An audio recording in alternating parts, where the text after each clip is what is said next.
İşkital maşinaplardan pulu sumapık, mava 15. ayındaki xeyma alap kalsa, kolxot tonla çıkıdı, bir daltı el, pulusu upqap kalsa, 10.000 bezgo bul gayılısılar. Tünügün aldığım gün bir maşin besip, eş qağmalı fuli qıpırıp, maşını qati tehteki avalı qatilam yok. 15. ay şiyankiler 2. ayda bir daltı kolxot çıkıdı. Adaki Zudunxot sejik pramba deydiğin olsa, mani salmıldığı maşin Zudunxot'ta 2011 8. ay Zudunxot tonlik alisi, pulusu 11.800 bul gayılısılar.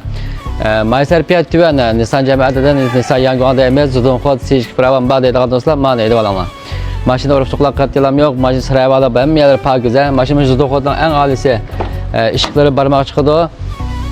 Maşında Zudunxot tonlik ışıkları barmak, içlerin pakiz, urupçuklar katılam yok. İşte kenara çıkan pakiz, azade pişik çıkan maşından birisi. 11.800 kopuk edilse 2011 8. ay Zudunxot tonlik alisi. Andaki bakayma alap kalsa 2015 2. ay şiyankillerce 2. ayda Moşuklıktan alisi ışıkları barmak çıkıdı. Urundukları toluk çıkıdı bunun dağı. Rolları da encamba, kolxot, tonlik. Moşuklıktan alisi urupçuklar katılam yok.